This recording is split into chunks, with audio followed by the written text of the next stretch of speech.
She sat in row 18, alone and silent, just 13 years old. The flight attendant hit her, right in front of everyone. No apology. No one stood up. But the girl's mother was flying the plane, and what she did next changed everything, without saying a single word.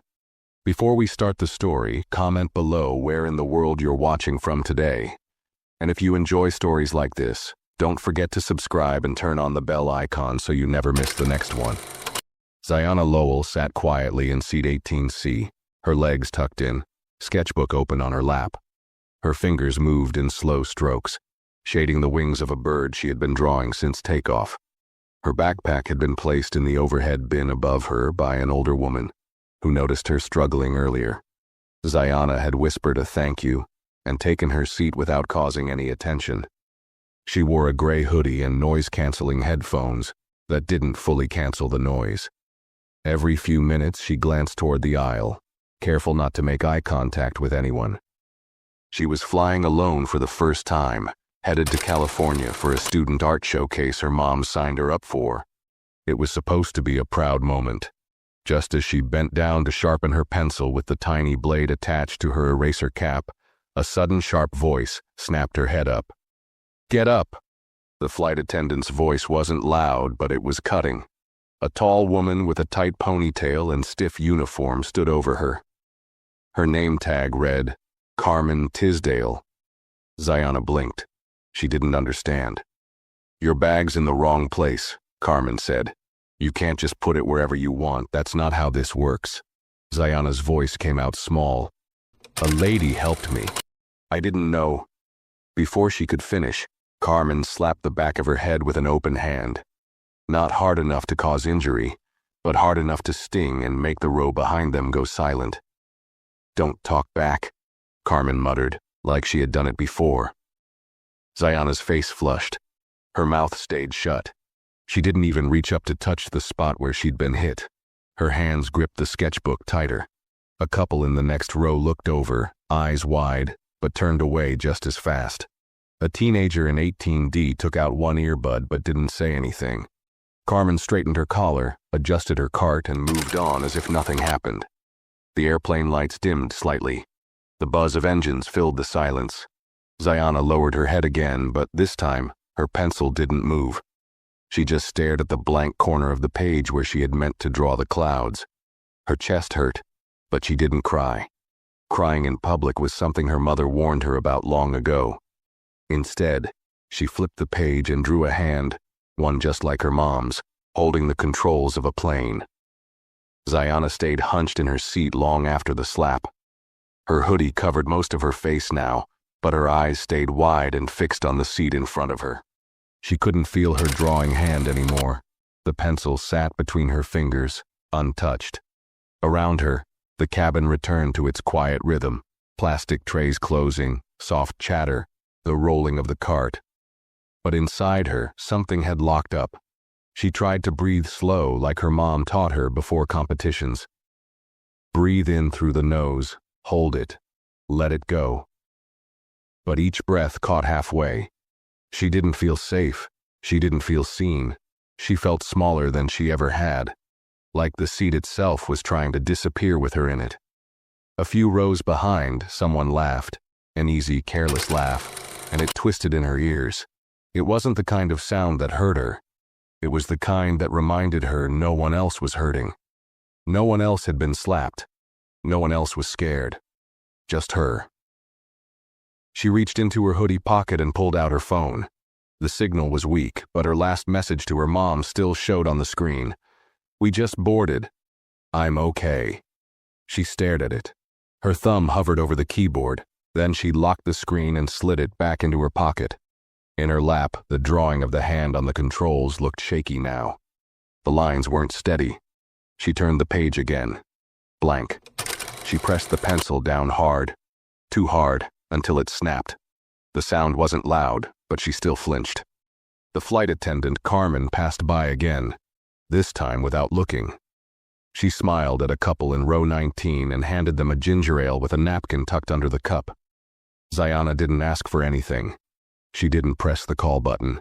She sat still, letting the cold settle into her spine. She wondered if Carmen even remembered what she did, or if it was normal for her. A habit. Zayana wasn't sure what felt worse, the slap or the feeling that it didn't mean anything to the woman who did it. The lights in the cabin shifted to a warmer glow as the plane leveled out, but nothing about the air around Zayana felt warmer. Her hands lay flat on her thighs now, the broken pencil placed gently on her tray table like a piece of evidence no one would ever look at. She didn't touch her sketchbook again. Every part of her felt watched, even though no one was looking. That was the strange part. They had all seen it, but no one seemed to care. Carmen returned down the aisle, offering drinks this time. Zayana didn't look up. She kept her eyes on her knees, her breath slow and shallow. She could hear Carmen's voice, sweet, polite, too polite, as she spoke to the couple in 19A and 19B. "Would you like sparkling or still?" Her tone was light, pleasant, practiced, a sound meant for people who mattered. When Carmen reached row 18, she paused just long enough to see Zayana wasn't making eye contact. She didn't speak. She simply skipped the row entirely and moved on. Zayana didn't move.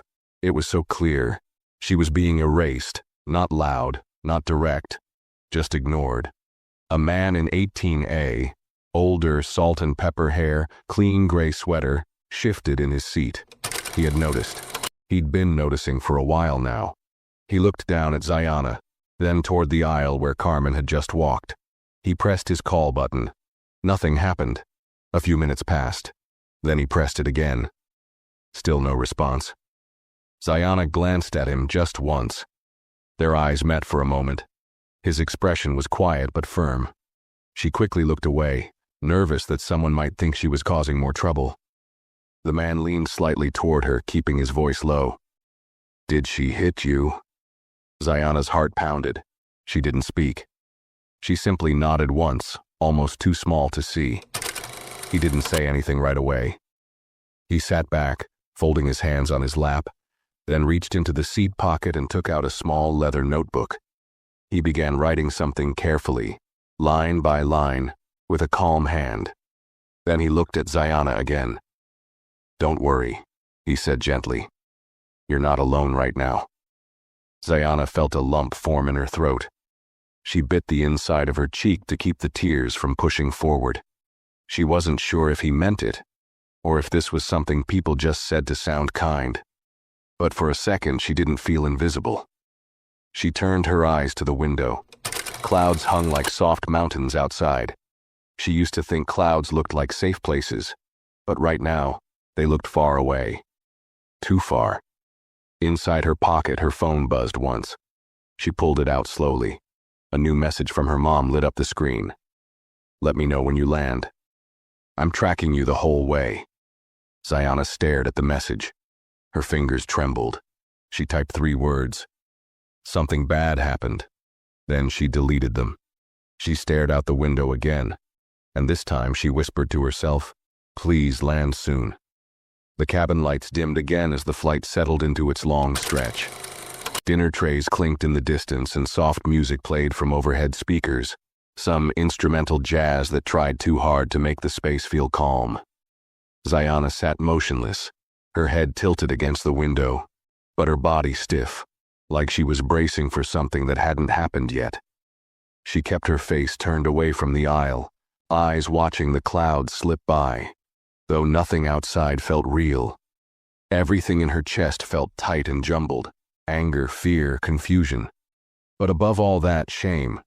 That quiet kind of shame that doesn't come from doing something wrong, but from being treated like you did. Her cheek still held the ghost of Carmen's slap, not the pain.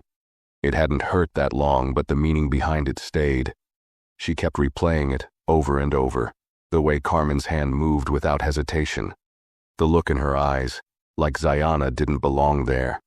Like she was interrupting something just by existing. She wanted to cry, not because it hurt, but because she felt stupid for not speaking up, for sitting still, for going quiet when she should have said something. But that's not how she was raised. Her mom always said, "Stay calm, let the world show itself, then decide how to move." It made sense in theory. But now, sitting on a plane with people who saw and said nothing, it felt like doing nothing was just another way to get stepped on. She thought about pressing the call button herself, about asking for water, about testing whether Carmen would come back if she asked, but her finger hovered over the button and never moved. What if Carmen came with that same look in her eye? What if she said something loud again, something cruel? Ziana wasn't sure she could take it twice. In the row ahead, a boy laughed out loud at something on his tablet. 2 seats behind, someone asked for a second wine. Everything continued as if nothing had happened at all. That was the hardest part. The world just kept going. The man beside her, Mr. Halton, she'd overheard his name earlier when the flight attendant greeted him, was still sitting with his arms folded. He hadn't spoken again since he'd asked if Carmen hit her. He looked calm, but alert, like someone who didn't jump to react but didn't forget either. After a while, he reached into his coat pocket and pulled out his phone. He typed something quietly, then looked toward the front of the plane. A few seconds later, he pressed his call button again. This time, he kept his hand near it, pressing and releasing it twice in slow intervals. Finally, a response. But it wasn't Carmen who returned. A younger male attendant with a soft voice and nervous smile leaned over slightly. "Is everything all right here, sir?" Mr. Halton didn't answer right away. He looked at Ziana. His voice came low but firm. "I need to speak with someone in charge, not her," he said, nodding toward the front where Carmen had gone. "Someone else, privately, if possible." The attendant looked confused for a moment but nodded. "I'll check," he said, and quickly stepped away. Ziana stared down at her hands. She whispered, "You don't have to do that." Mr. Halton turned to her, not with pity but something steadier. Concern, maybe. "You didn't deserve that," he said plainly, "and she doesn't get to pretend she didn't do it." Ziana felt her throat tighten. "She'll just say I made it up." "I didn't," he replied. She didn't say anything after that. Just sat with that sentence in her chest. "I didn't." Someone had seen it. Someone had cared enough to say it out loud. Still, a quiet war played in her head. Maybe she should have stayed home. Maybe flying alone had been a bad idea. Her mom had said she'd be fine, had said she was ready. But maybe she wasn't. Maybe she'd messed it all up just by being here. She took out her sketchbook again. The bird she'd drawn before was still there, unfinished, one wing longer than the other. She flipped the page and, with the edge of the broken pencil, began tracing a new shape. Slowly, a different outline appeared. A woman in uniform, hand steady on the controls of a plane. Her mother. Ziana had seen her mom fly before years ago on family tours when it was allowed. She always walked through the cockpit with quiet confidence, answering questions calmly, handling turbulence without flinching. "Flying's about control," she'd once told her. "Not of the plane, of your focus." That memory sat heavy now, because somewhere on this plane, her mom was in that cockpit. Ziana hadn't seen her since boarding, hadn't been allowed to. She hadn't told anyone who her mom was, not even the passengers around her. It was safer that way, professional rules, boundaries. But now, sitting here with a burning cheek and a stomach full of knots, Ziana felt a sharp ache in her chest. Not just fear, not just shame. She missed her mom. She needed her. And yet, the distance between row 18 and the cockpit felt like miles. Carmen's voice drifted back from the front of the cabin, laughing lightly with another passenger. The sound didn't match the weight in Ziana Lowell's chest. It was the kind of laugh that felt practiced, polished. The kind flight attendants used to make passengers feel special. Ziana stared down at her lap, wondering how someone could be so two-faced, so cruel in private, and so charming in front of everyone else. The air felt heavier now. Her hoodie clung to the back of her neck. Her arms were crossed tight. She hadn't moved much in nearly an hour, but her muscles were sore from the way she was holding herself together. She shifted slightly, then winced. Her legs tingled from being still too long, but moving felt like too much. Too risky. What if someone saw her fidget and thought she was a problem again? Across the aisle, a woman handed back a tray and smiled. Carmen leaned over and called her sweetheart. Ziana caught that moment and it landed wrong in her stomach. Sweetheart. That word hadn't been used on her. She had only gotten commands, warnings, slaps. She had hoped someone would speak up earlier. Someone, anyone. A middle-aged woman in 17C had glanced over during the slap, just one startled look, and then turned right back to her magazine. A teenage boy with headphones in 19A had paused his video, raised an eyebrow, then shrugged. A married couple near the back didn't even blink. Ziana wasn't surprised, but that didn't stop the sting. Her mom once told her, "Silence can be louder than words when it's meant to keep you small." She hadn't understood what that meant back then.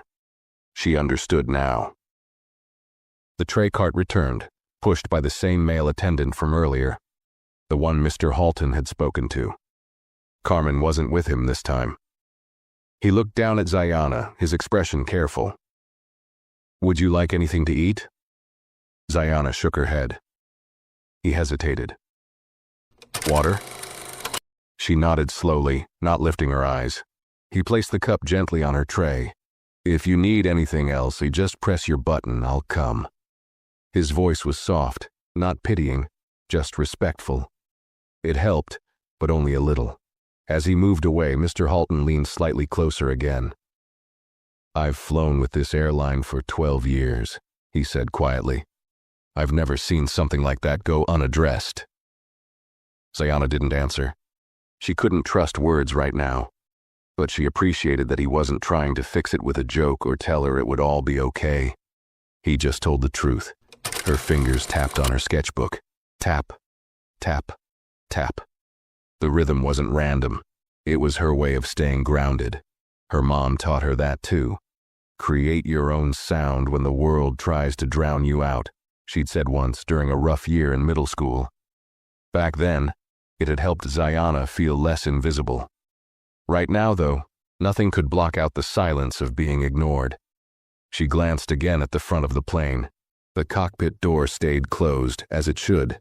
But behind that door, just steps away, sat her mother, Commander Alara Brooks, chief pilot, flight leader, the woman who had trained for 20 years to sit in that chair, the woman who had flown through sandstorms in Qatar and snowfields in Greenland, the woman who held complete control over every inch of this aircraft.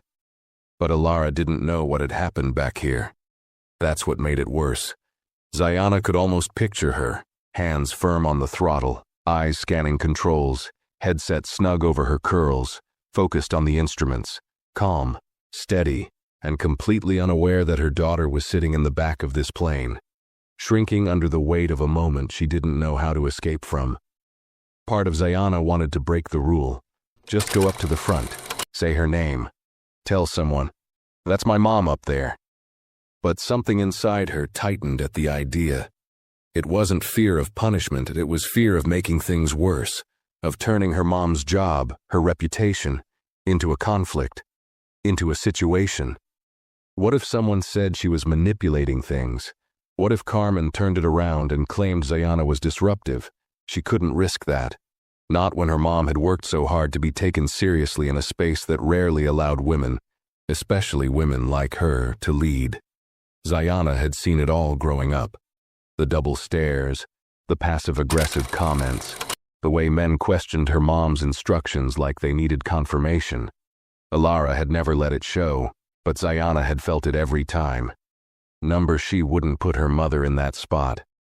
And yet, a quiet voice whispered inside her, "But what about you?" What about the fact that she'd been struck? That she'd been humiliated, erased, and treated like she didn't belong? Didn't she deserve to be protected too? She wiped her nose on her sleeve gently. She didn't want to cry. Crying would feel like giving Carmen something else to look down on. Instead, she opened her sketchbook again and pressed the pencil to the page, harder than before. The woman in the drawing, her mom, now had sharper eyes. The lines were deeper, her hands stronger. Ziana looked at the cockpit door one more time. She didn't know what would happen next, but something inside her had shifted. Maybe she couldn't speak up loudly, but she wouldn't stay invisible. Not anymore. 10 rows ahead, the soft ding of the flight phone echoed through the cabin. It was brief, just a single tone, but it cut through the low hum of engine noise and meal service like a signal. Most passengers didn't notice, but Carmen Tisdale, standing near the galley, did. She froze mid-pour, one hand steadying a bottle of sparkling water over a glass for a well-dressed man in business class. Her eyes narrowed for a split second, then she straightened and set the bottle down. "Excuse me," she said with a quick smile. Her voice was sugar-smooth, polished again. She turned and walked briskly toward the front. Ziana Lowell didn't see Carmen leave. She was still curled slightly in her seat, holding her sketchbook like it anchored her. But something in the air shifted. The pressure changed, and while she couldn't explain why, she sensed something had begun. Mr. Halton, still seated beside her, noticed too. He reached into his jacket pocket again, pulled out a business card, and quietly slid it into the flap of Ziana's sketchbook without a word. She glanced at him, confused, and he said gently, "Just in case someone pretends none of this happened." Ziana held the card in her fingers. It was heavy cardstock, plain white, clean font, Gideon Halton, civil rights attorney. Her stomach flipped, not because she felt safer, though she did a little, but because this confirmed something she hadn't been sure of until now. It wasn't all in her head. Someone else believed it mattered. Up at the front of the plane, Carmen stood just outside the cockpit door, adjusting her uniform as if preparing for inspection. She pressed the small button again, waited, and the lock clicked open. A man with a headset leaned out, co-pilot Bryce Emerson. He didn't smile. "Captain Brooks would like a word," he said quietly, then stepped back. Carmen blinked, unsure. "Now?" she said immediately. Inside the cockpit, Commander Alara Brooks didn't turn around right away. Her eyes remained on the instrument panel, hands calmly switching settings as they entered cruising altitude. She had flown this route dozens of times, but this time her body held a stillness that didn't come from focus. It came from restraint.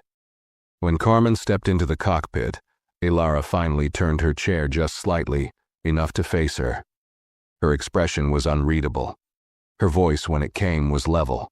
Cool, not cold, but firm enough that even the air felt sharper. "I've received a report," Alara said, "that a minor passenger in row 18 was physically struck by a member of cabin crew." She didn't raise her voice. She didn't blink. "Was that you?" Carmen's posture stiffened. "Captain, there was a misunderstanding. The girl was being difficult. I needed her to follow instructions." "She was struck?" Alara repeated, slower this time. "Answer yes or no." There was a long pause. Carmen's jaw tightened. "I corrected her posture. It wasn't forceful, nothing aggressive." Alara didn't move. "A witness says otherwise. Passenger in 18A. Multiple call button presses were ignored, and it seems you skipped her during service." Carmen's cheeks flushed. She had an attitude. "These solo miners sometimes think they're—" "Finish that sentence," Alara said, her voice a little quieter now. "I want to hear exactly what you think she is." Carmen didn't. She swallowed hard. Alara turned back to her controls. "You'll remove yourself from the cabin for the rest of the flight. Your shift is suspended pending immediate review. You will not address or approach row 18 again." I don't think this is necessary," Carmen stammered. "With all due respect, Captain, this is a bit extreme for a minor miscommunication." Alara didn't look at her again. Her voice dropped low, measured even. "She is not just a passenger, she is my daughter." Carmen's face drained of all color. "I put her on this flight under full compliance. She boarded quietly. She followed every rule. You assaulted her." Alara's words were almost too calm now. "And now I am giving you one last professional courtesy before this becomes formal disciplinary action." Carmen opened her mouth, but no words came out. Alara pressed the comm switch and spoke without turning. "First Officer Emerson will supervise your removal to the staff jump seat at the rear. You are done for this flight." Carmen was escorted out silently, her face pale and mask-like. The cabin door closed behind her with a soft click. Back in row 18, Ziana didn't know what had just happened. The sound of the door closing was faint, but something in her chest loosened, just slightly. The tension in her jaw, her shoulders, her back, still present but shifting. The new male attendant returned and offered her a blanket. She didn't ask for one, but he said, "Captain Brooks asked me to make sure you're comfortable." Ziana blinked. She didn't speak, just nodded slowly. She wasn't sure what that meant, how much her mom knew, how much had been said, but deep inside she started to feel it. Not relief, not yet, but something else. The first edge of safety. The blanket felt soft against Ziana Lowell's arms, but she didn't pull it over her lap right away. She just held it, gripping the folded edge between her fingers. Her eyes stayed on the seat back in front of her, unmoving, though she wasn't seeing anything anymore. Her mind had gone somewhere deeper, somewhere slower. She didn't know what had just happened exactly. The cabin hadn't changed in any loud way. No one had raised their voice, no big announcements. But Carmen was gone, vanished like smoke. One moment she was weaving down the aisle with her sharp tongue and polite poison, and the next, nothing. The new male attendant, his name tag said L. McRae, now made quiet rounds through the cabin. His voice was gentle, offering water, pillows, soft smiles. Nothing fake, nothing forced. Just kind. He passed by Ziana's row again and asked softly, "Need anything, miss?" She shook her head, almost scared to speak. He nodded once and walked on, no questions. Ziana pressed her fingers to her face. It was warm, still burning from earlier, not from the slap anymore, but from everything that came after. The silence, the shame, the weight of being too scared to do what she wanted to do, stand up, speak up, yell something. She hadn't. She'd stayed quiet. But somehow, something had changed without her needing to shout. She should have felt stronger. But she didn't. Not yet. And that made her feel guilty. She pulled her sketchbook back onto her lap. It was bent now.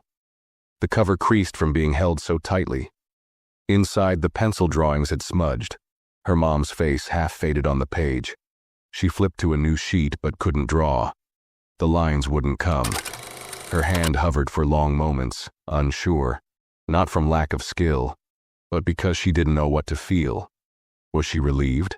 Was she angry? Was she weak for not telling the truth out loud? Or was staying quiet the only way to survive? A strange noise rose in her throat. Not a sob. Not quite. More like a tight breath wrapped in frustration. She let it out slowly and leaned her forehead against the cool window. Outside, night had begun to spread across the sky. The clouds below were darkening. The sun dipped at an angle, casting soft streaks of orange and violet across the horizon. It looked beautiful. It also looked so far away from everything that had just happened inside the plane. Ziana closed her eyes.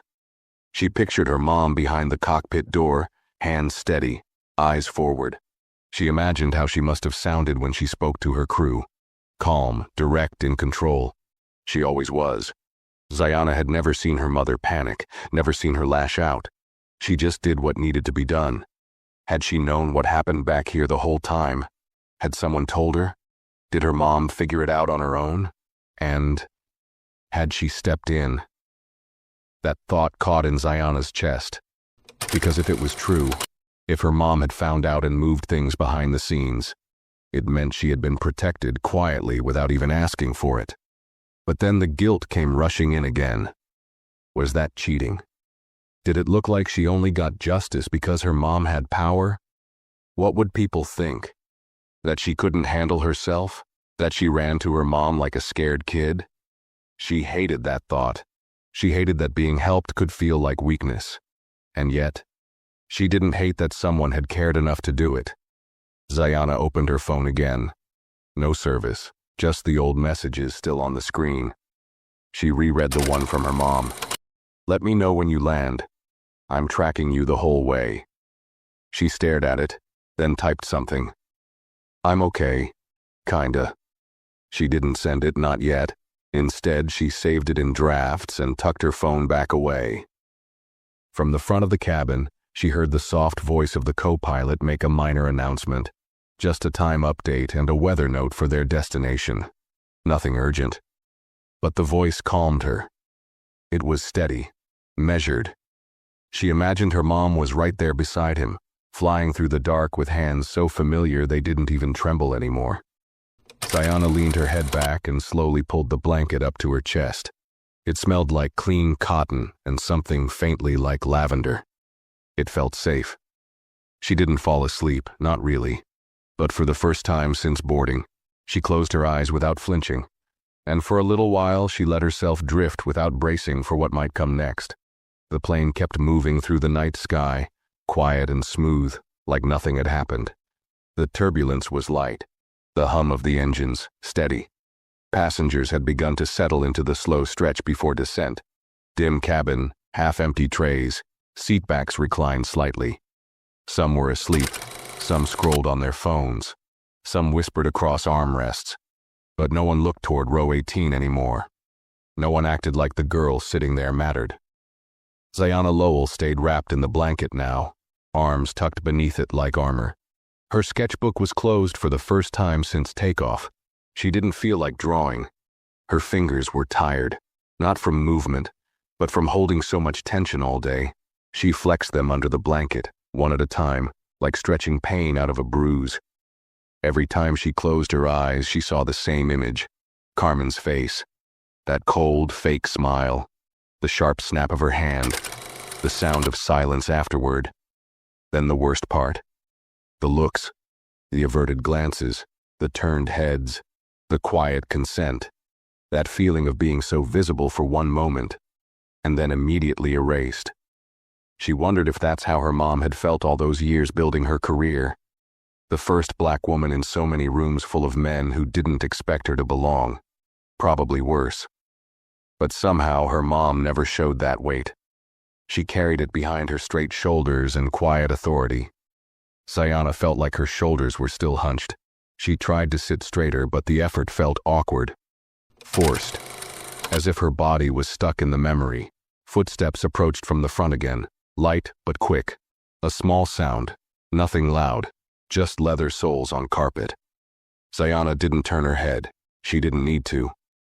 A voice stopped beside her row. Calm, measured. "Excuse me, is it all right if I sit for a moment?" Zayana turned her head slowly. It was the co-pilot, a man in his 40s, clean-shaven, dark tie, nameplate reading First Officer B. Emerson.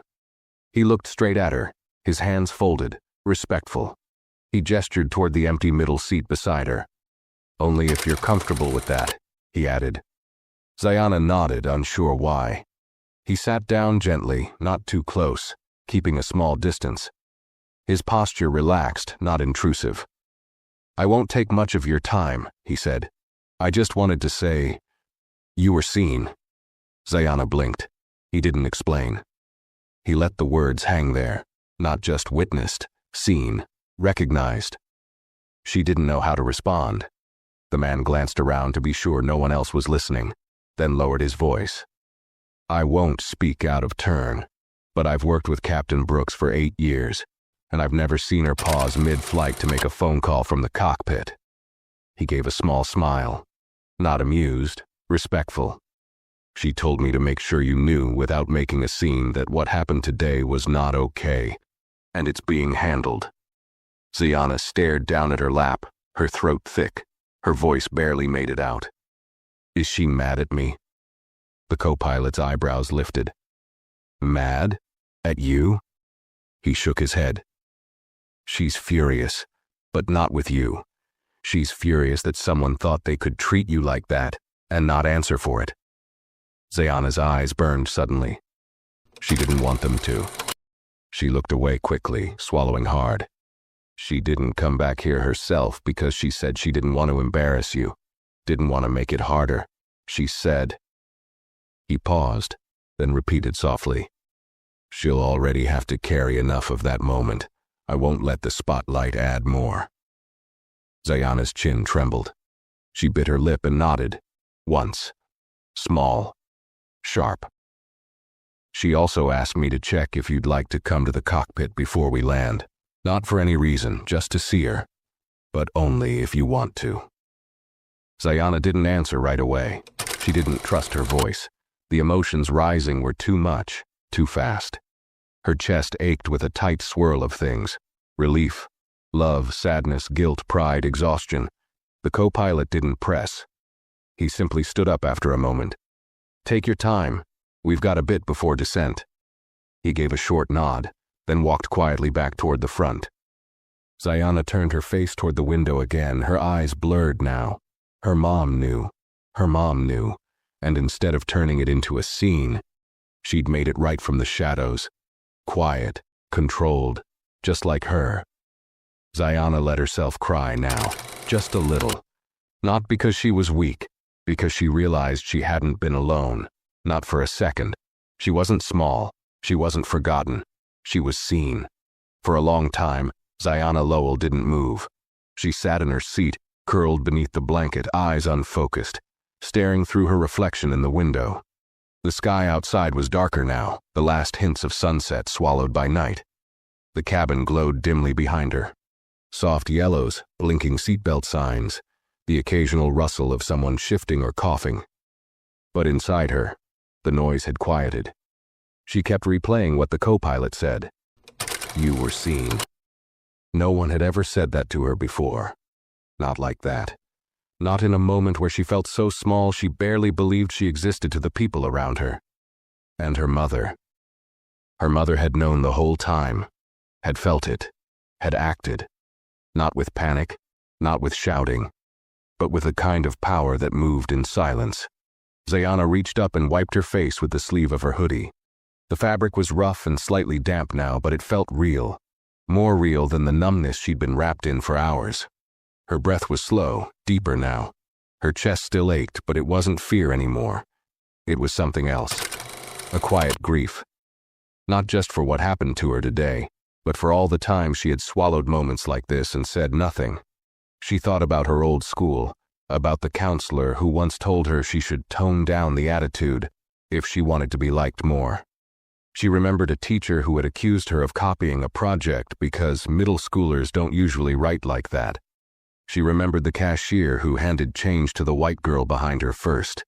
Each of those moments felt small when they happened. She never told anyone, not even her mom. But today wasn't small. Today, someone laid a hand on her. And today, someone paid attention. She reached for her phone and opened her draft message again. I'm okay. Kinda. Her thumb hovered, then deleted the words. She started over. I heard you knew. Thank you.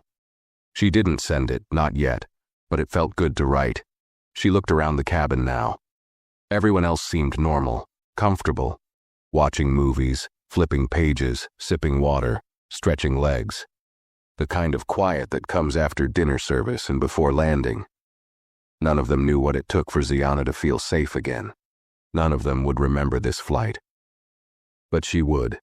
She turned slightly and looked at the middle seat between her and Mr. Halton. He was awake, reading now, a slim paperback held in one hand, glasses perched on his nose. He hadn't said anything since earlier. He didn't need to. She reached into her sketchbook, pulled out the card he'd given her and slid it gently into her hoodie pocket. She didn't know if she'd need it. Maybe she wouldn't. But it felt good to hold something that said, "You matter enough for someone to take notes." The announcement tone dinged, soft and familiar. A calm voice came over the intercom. Ladies and gentlemen, this is your captain. We'll be beginning our descent shortly.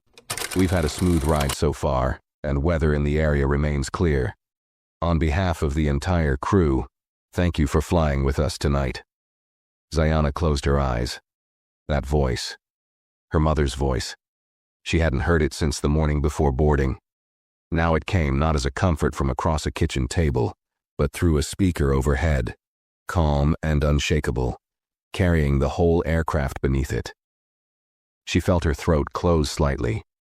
She wanted to cry again, but this time the tears weren't heavy. They were full of something she hadn't known she needed until today. She reached for her sketchbook again, flipped past the old pages, and found one that was half drawn. A flight deck, control panels, levers, small blinking lights. She began filling it in. Carefully. The outlines were clearer now. She added a figure in the seat. Sharp posture, hair in a bun, eyes forward. Then she drew a second figure just behind her, standing at the doorway, smaller but strong, watching. For the first time since she boarded, Zayana smiled. It was small. No one saw it, but it was real. She closed the sketchbook gently, held it in her arms, and whispered to herself, just barely audible, "I do belong here." And this time she believed it. The seatbelt sign flickered on with a soft chime, and a voice from the intercom, clear and steady, announced that the descent would begin in just a few minutes. Zayana Lowell fastened her belt without looking down. Her hands moved on their own, automatic, but her thoughts weren't in the present. She stared at the back of the seat in front of her, her face expressionless, but inside, she was sorting through everything, one piece at a time. She wasn't trying to forget what happened anymore. She was trying to understand it, trying to make sense of why something so wrong could happen in public, why no one had stopped it, and why it had taken someone in power, someone connected to finally make it matter. The ache in her chest wasn't fear now. It was heaviness, a full-body kind, the kind that settled in your bones after you kept quiet too long. She thought about Carmen again, the way she'd acted so confident, like Zayana was the one being difficult, like correcting a child with her hand was normal, expected, even justified. That moment hadn't been about rules. It hadn't even been about the bag. It was about placement, about where Carmen thought Zayana belonged. Not in that overhead bin, not in that seat, not in first boarding, not in that airspace, and certainly not being defended. That slap wasn't just physical. It was a message. But now, Zayana understood something Carmen hadn't. She did belong, and someone powerful had made that clear without ever raising her voice. The quiet reappearance of the male attendant, Mr. McRae, interrupted her thoughts. He knelt gently in the aisle beside her. "Miss Lowell," he said softly, "Captain Brooks wanted me to let you know. You can come up now if you'd like." She said the cockpits opened for just a few more minutes before final approach. Zayana's heart skipped. She hesitated. Her first instinct was to say no, stay in her seat, avoid attention, avoid being seen walking through the cabin where people would watch, maybe whisper, maybe ask questions. But then again, hadn't she spent enough time trying not to be seen? She nodded, just once. He smiled and stood. "Follow me when you're ready." Zayana peeled the blanket off slowly. Her legs were stiff. Her body didn't want to move at first, every muscle sore from holding tension all flight. But she stood, carefully, one foot, then the other. Her sketchbook she left on the seat. As she stepped into the aisle, a few heads turned. Not many. A woman gave her a passing glance, then looked back down. A man barely noticed. No one stopped her. No one whispered. Maybe they didn't know what had happened. Or maybe they knew and just didn't want to remember. Zayana didn't care. She walked forward. Each step felt strange, like she was walking into a place that hadn't been built for her. But step by step, the weight began to lift. Slowly, quietly, until she reached the door. The cockpit opened with a quiet click, and there she was, Ilara Brooks, in uniform, headset off, chair turned toward the door. Her mother. Her eyes softened immediately, and in that one look Zayana felt everything. The strength, the worry, the love. Not panic, not guilt, just fierce, unwavering protection. "Hey, baby," Ilara said softly. Zayana didn't speak at first. Her throat tightened again, but this time not with fear. With relief, with everything she'd been carrying for hours and didn't know how to say. She stepped in. Ilara stood and opened her arms. Not fast, not overly emotional. Just open, waiting. Zayana walked straight into her, buried her face into her mother's chest and didn't speak for a full minute. Ilara held her. Not tightly, not with a crushing grip, just long enough for Zayana to feel the steady heartbeat beneath the uniform. The kind of rhythm that said, "I've got you." "I didn't know what to do," Zayana whispered into her shoulder. I didn't say anything. I just sat there. Alara pulled back enough to look at her. You didn't have to say anything, she said. That wasn't your job, that was mine. Zayana blinked through tears. I didn't want to make it about you. Alara smiled faintly.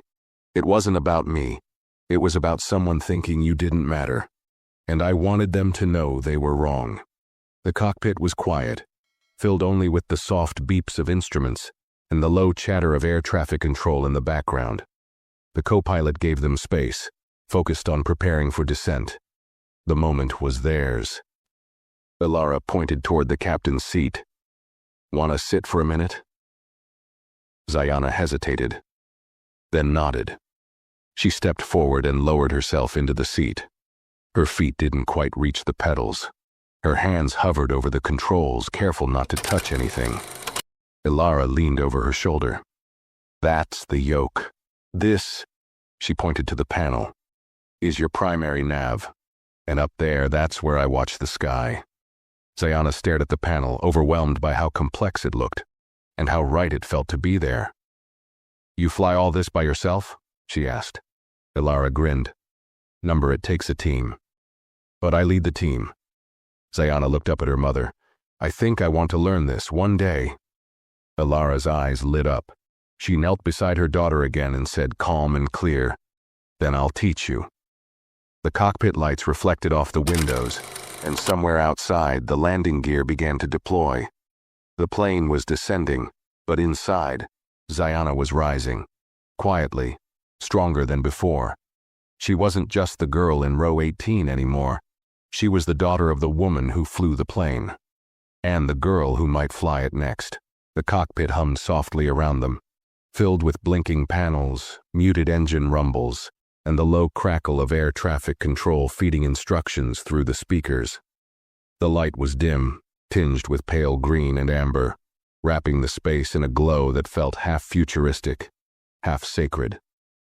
Zayana Lowell stayed in the captain's seat, both hands resting on her knees. She didn't touch the controls, but she didn't want to leave either. It was strange how safe she felt here, inside the room that held so much responsibility, so much power. She wasn't used to associating power with peace.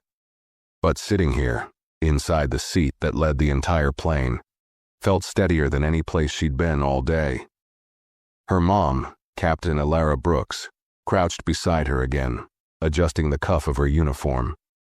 She didn't rush her daughter or ask if she was okay again. She just let her be. That was always how Alara operated. Calm, observant, giving space but never stepping away too far. Zayana glanced down at the floor. You didn't get in trouble, did you?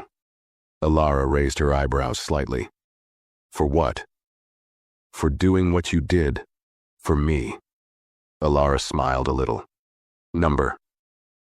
And if I had, I'd do it again. Zayana pressed her lips together. I didn't want people thinking I needed special treatment. Alara leaned her arm on the side panel, looking at her daughter directly now. You didn't get special treatment. You got protection.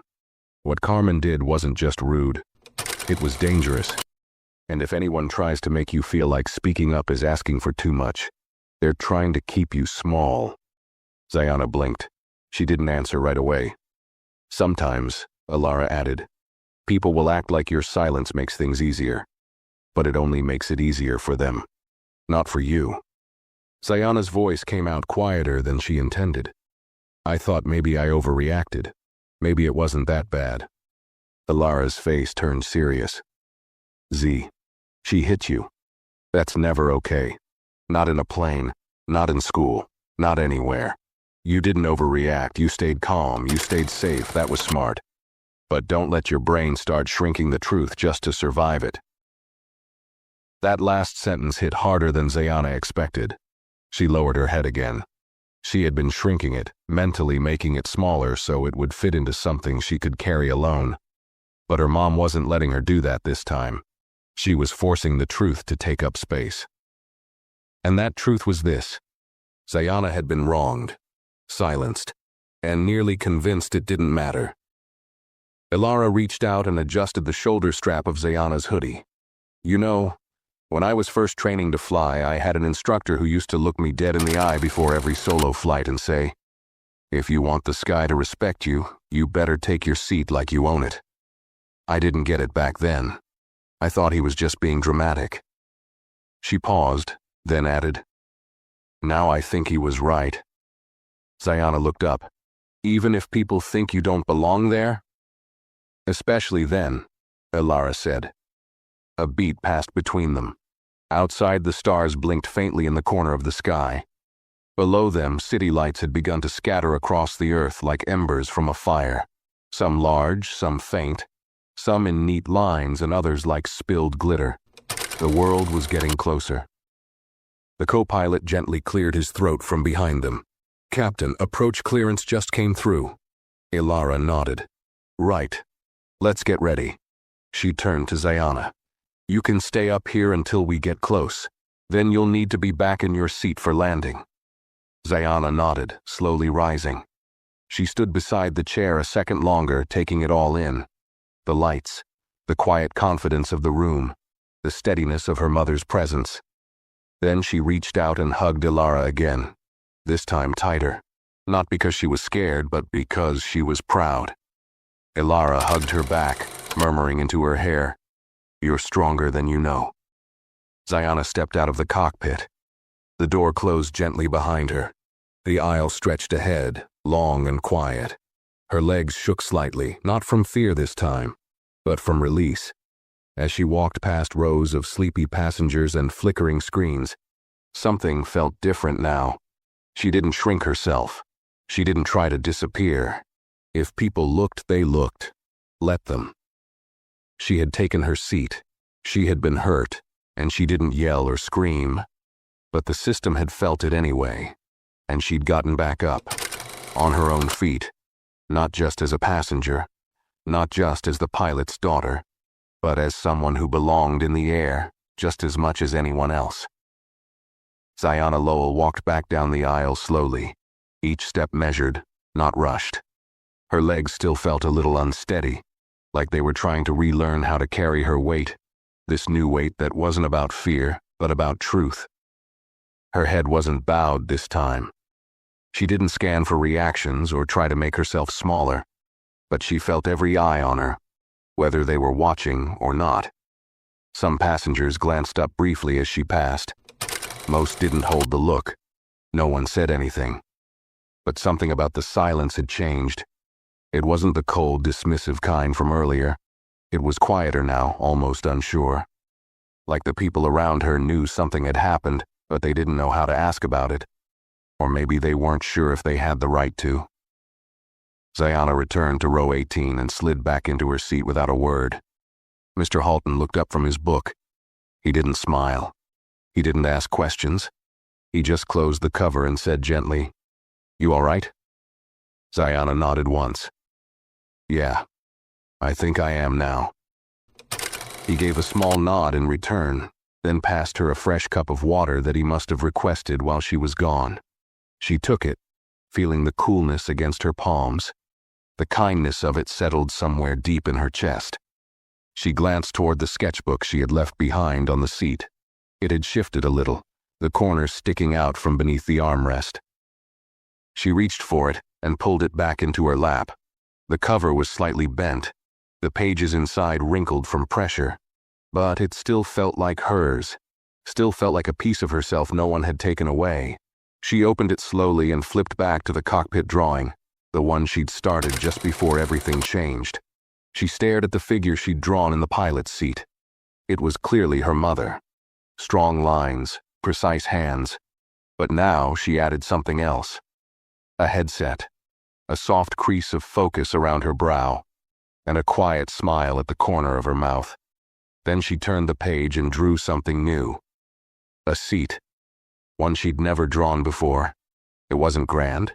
It wasn't in the cockpit or even by the window. It was a regular airplane seat. Row 18, economy class. And in it a small figure. Hoodie, hair tucked behind one ear. Face turned slightly outward, not downward. The eyes weren't scared anymore. They were watching, learning, growing. Zayana's hand shook a little as she outlined the tray table. then the open sketchbook on the girl's lap, then the pencil in her hand. A mirror within a mirror.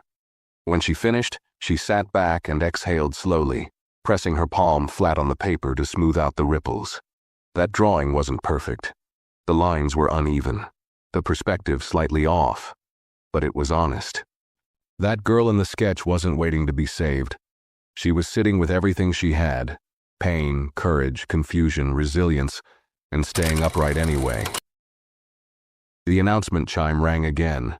The captain's voice, her mother's voice, came over the intercom, even and calm. "Flight crew, prepare for landing." Zayana smiled softly. That voice, so composed, so exacting, now held a second meaning. It wasn't just guiding a plane, it was guiding her. She tucked the sketchbook back into her backpack, zipped it carefully, and rested her hands on top. Mr. Halton broke the quiet again. "You ever flown before?" Zayana looked at him. "Not alone. Not like this." He nodded thoughtfully, then added, "Well, if you ask me, you handled it better than half the adults on this plane." She didn't respond with words. She just let out a quiet breath of agreement, and for the first time all day, it didn't feel like a lie. The plane began its final descent. The soft tremble of wheels lowering, the dimming of lights, the shift in cabin pressure. And Zayana sat upright, back straight, eyes ahead, not bracing anymore but ready. Not to fight, not to hide, just to land, fully in her own seat on her own terms. The plane tilted gently as it began its final approach, the skyline of Denver coming into view through the cabin windows. Clusters of lights scattered across the ground, like someone had dropped a handful of stars and let them settle into place. Zayana Lowell sat upright, her back pressed lightly against the seat, hands still resting on her backpack. Her fingers didn't shake now, her shoulders no longer curled inward. But her mind was full. The weight of the day hadn't disappeared. It lived inside her still. But it had changed shape, less like something crushing her and more like something she was learning how to carry. Heavy, yes, but hers now. The descent was smooth. The cabin buzzed with quiet motion, passengers pulling on jackets, adjusting tray tables, whispering half-sentences to one another. But none of it reached Zayana in the same way it had earlier.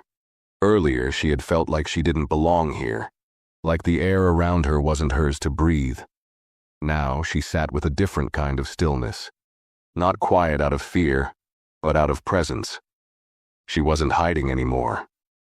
A soft voice came over the intercom. It was the co-pilot this time. "We'll be on the ground in approximately 6 minutes. Weather is clear. Thank you again for flying with us tonight." He didn't say her name, didn't mention what had happened, but somehow the words landed gently, like a confirmation that this story wasn't ending in silence. As the wheels touched down, the thump and roll vibrated through the cabin, and for a moment, Zayana closed her eyes. She let the sensation move through her, not just the landing, but everything. The slap, the shame, the blanket, the sketchbook, the cockpit, her mother's voice, the choice not to shrink. She opened her eyes slowly as the plane taxied to a stop. Lights along the runway glowed soft blue and white, casting long shadows on the tarmac. Outside, night had fully taken over. But Zayana didn't feel lost in the dark. The seatbelt sign clicked off with a ding, and the cabin stirred to life. Passengers reached for bags and coats. Laughter bubbled from somewhere in the back. No one rushed, but there was movement again. Normal, casual, indifferent. Zayana waited. She didn't stand. She wasn't going to push forward or squeeze into the aisle. For once, she wasn't in a hurry to disappear. Mr. Halton stood beside her, grabbing his briefcase from the overhead bin. He looked down at her, his eyes kind. "You ever need someone to remind you what you did today, kid? Just call me," he said, tapping his card again where it peeked from her pocket. Zayana smiled softly. "Thank you for not looking away." He nodded. "We're not all brave, but we all need someone who is." Then he stepped into the aisle and joined the line of passengers moving toward the door. Zayana stayed seated. The flight attendants didn't rush her. McRae gave her a polite nod, eyes careful, not intrusive, and then she saw her, standing just beyond the open cockpit door. Captain Elara Brooks, full uniform, arms crossed, head held high, waiting. Not in a way that said hurry up, not in a way that said I'm watching you, just there, steady, present, like a lighthouse at the edge of the sea. Ziana stood slowly, slipped her arms through her backpack. She took one step, then another, walking up the narrow aisle past passengers retrieving their bags, none of them speaking to her. She didn't need them to. As she stepped through the first-class section, she noticed something. 2 flight crew members waiting near the galley, quietly standing in position, eyes lowered slightly. Not defensive, not cold, just quiet, aware. Carmen was nowhere in sight. When she reached the cockpit, her mother didn't speak right away. She simply reached forward and gently fixed the collar of Ziana's hoodie where it had folded in. "Go on," Elara said, gesturing down the jet bridge. "I'll be right behind you." Ziana paused, looking at her. "You good?" her mother asked. Ziana nodded. "Yeah." She hesitated for just a moment longer, then whispered, "You didn't just land the plane." Elara tilted her head slightly. "You landed me," Ziana said. Elara blinked, then smiled, a quiet, private smile only a mother could give. "That's what captains do." Ziana turned and walked down the ramp, her steps slow but solid. The fluorescent lights above buzzed faintly as she passed under them. Outside the terminal windows, the runway lights still blinked against the dark, but she didn't feel far from home anymore. She felt closer to who she was meant to become, and tonight, that meant more than anything. The jet bridge stretched out ahead of Ziana Lowell like a tunnel of cool air and low white light. Each step she took echoed faintly beneath her sneakers. She could still feel the vibration of the plane in her knees, that deep low hum of thousands of moving parts. But now, her own body felt quieter. No more tremble in her fingers, no more panic curled behind her ribs, only a strange, steady silence. Passengers ahead of her walked in clumps, business travelers, parents with strollers, teenagers dragging duffel bags, all moving forward like it was just another flight. And maybe for them, it was. Maybe they'd sleep it off, forget the seat numbers, forget the snack options, forget the faces. But Ziana knew this flight would live inside her long after her feet touched the ground. It wasn't about the route. It wasn't even about what had been taken from her. It was about what she'd reclaimed by the time they landed. Her mother's voice still echoed in her ears. "That wasn't your job. That was mine." And still, Ziana couldn't shake the quiet guilt of wondering if she had done enough. She didn't speak up. She didn't protest. She didn't confront. Would people say she stayed silent because she was scared? Would someone else in her shoes have stood up and shouted and made the whole plane turn their heads? Would that have been stronger? Or maybe strength looked different than she'd been taught. Maybe strength was sitting still, even when humiliated, and choosing not to unravel. Maybe strength was making it to the end of the flight with your dignity still inside your chest. Maybe it was choosing not to crumble under the pressure of someone else's assumptions. At the end of the jet bridge, the terminal opened up, bright, wide, full of artificial light and movement. A flight crew coordinator stood nearby with a clipboard, checking something off as the pilot team stepped through. Elara Brooks joined them moments later, calm, composed, as if she hadn't just navigated an in-flight disciplinary event while piloting through regulated airspace. Her presence held weight but not noise. She didn't need it. Ziana kept walking, just a few paces ahead, her mother behind her now. Not because she'd left her, because she trusted her. As they neared the baggage carousel, a quiet figure stepped forward from a waiting area. A woman in a gray pantsuit, tablet in hand, badge clipped to her coat. "Miss Lowell?" she asked softly, eyes kind but focused. Ziana's heart skipped. "Yes?" "I'm Dana Kerrigan, Passenger Relations, Stratus Air. We were informed there was an onboard incident, and I'd like to speak to you briefly before you leave the terminal." Ziana stiffened. Her mother stepped closer, eyes trained sharply on the woman. "She's a minor. You'll speak to me first," Kerrigan nodded respectfully. Of course, Captain Brooks, no rush.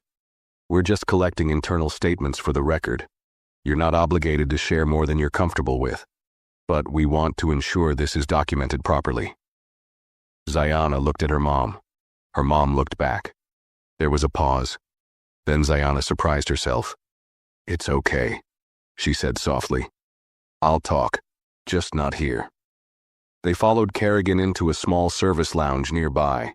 Empty chairs, soft carpet, a pot of untouched coffee on the counter. Kerrigan set her tablet down on a side table, tapped a few buttons, and turned on the recording function. You can speak freely, she said. Nothing will be used without your consent. Zayana nodded slowly, her eyes drifting to the corner of the room. She took a deep breath, then another, and then she began. She hit me, Zayana said. Her voice was even, but her throat tightened anyway. Not hard enough to bruise, but hard enough to remind me I didn't matter. She kept going. She told them about the overhead bin, about the cold tone, about the way Carmen had served everyone else and skipped her on purpose, about the silence of the rows around her, about the moment she realized no one was going to say anything if she didn't. She didn't cry. Not now. She spoke like someone who had held the words in too long and finally decided they didn't belong to shame anymore. When she finished, Kerrigan tapped a final note and stopped the recording. Thank you, she said. You didn't deserve that. And we will follow this to its end. Zayana just nodded. No victory lap, no applause, no headlines. Just the truth, spoken out loud. When they stepped out of the lounge again, the terminal had begun to quiet. The rush of passengers had thinned. The world had moved on. Zayana and her mother walked together toward the escalators. The terminal lights cast long shadows behind them. Do you think people will believe me? Zayana asked. Ilara looked at her. That's not the point. Zayana frowned. Then what is? Ilara's voice was steady. That you believed yourself, and said it anyway.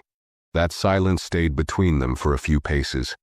And then, finally, Zayana smiled. Not because it was over, but because she was no longer carrying it alone. Outside the terminal, the night air was colder than expected. The wind was dry but soft, curling through the drop-off lanes and rustling the hem of Zayana Lowell's hoodie as she stepped out onto the sidewalk. Her backpack was slung over one shoulder, sketchbook tucked securely inside. The wheels of her carry-on suitcase bumped quietly along the concrete as she walked beside her mother, who now carried her own pilot's duffel in one hand and kept the other gently at Zayana's back. Neither of them spoke for a while. The silence between them was no longer heavy, though. It was thoughtful, warm even. It was the kind of quiet that happens after something painful, when both people know the worst is behind them, but neither wants to rush the healing. A row of taxis waited at the curb. One pulled forward. Ilara opened the trunk for the driver, loaded both bags herself, quick and practiced, and then opened the back door for her daughter. Zayana slid in without a word. Ilara joined her a moment later and the door clicked shut behind them. As the car pulled away from the terminal, the lights of the airport faded into the background. The driver didn't speak. Just soft jazz on the radio and the steady motion of the highway beneath them. Zayana leaned her head against the cool window and looked out. For the first time in hours, she let her body fully relax. Her knees unwound, her shoulders dropped. The tension that had wrapped itself around her since takeoff had finally begun to leave her limbs. Her voice came out quiet. Do you think I should have done more? Her mother didn't answer right away. Zayana continued. Said something earlier, pushed back, told the passengers I don't know. Anything. Ilara's reply was soft. You did what you could. And you survived with your voice intact. That's already more than most. But it still happened, Zayana whispered. Even with you flying the plane, even with me doing everything right. Ilara nodded slowly. Yes, and that's what hurts the most. They rode in silence for another moment. Then Ilara added, but you turned it into something no one could erase. You made it real, spoken, documented.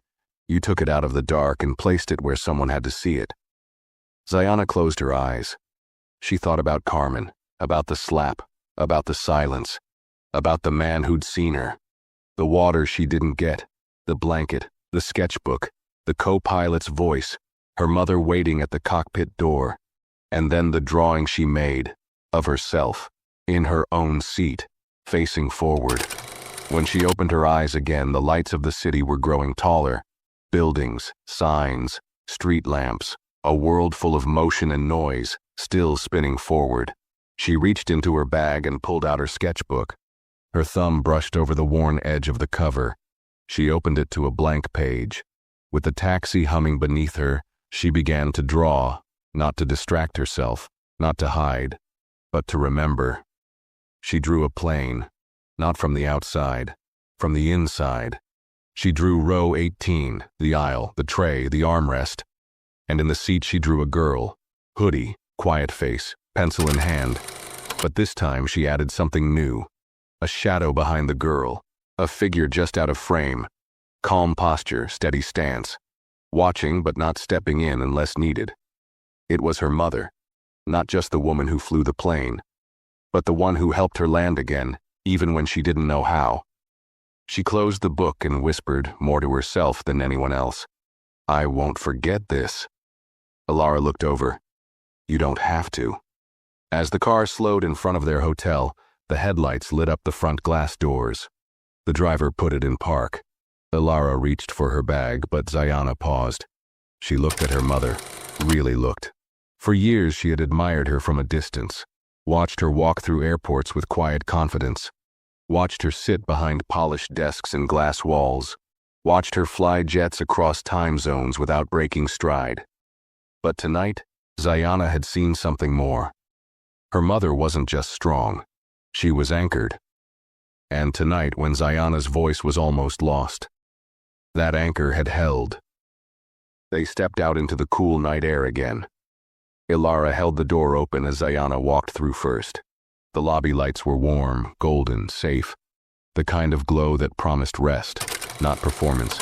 No need to explain, no need to defend. Just breathe. As they entered the elevator, Alara reached over and pressed the button for their floor. Zayana leaned against the wall, her eyes heavy now. A different kind of tired.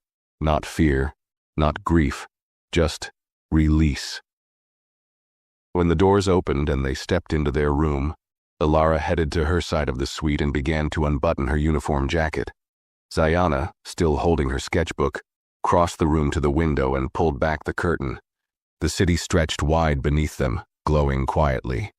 Planes blinked in the distance, high and small, moving across the sky like silent prayers. Zayana touched the glass. Then she whispered, "I want to fly one day. Like you." Behind her, Alara's voice came low. "You already are." And in that still moment, surrounded by a world that had tried to silence her, Zayana Lowell stood tall in the quiet. Not invisible, not voiceless, not just someone's daughter, but her own beginning. If you felt something while watching this story, give it a like. Share your thoughts in the comments and make sure to subscribe to the channel for more powerful stories coming soon.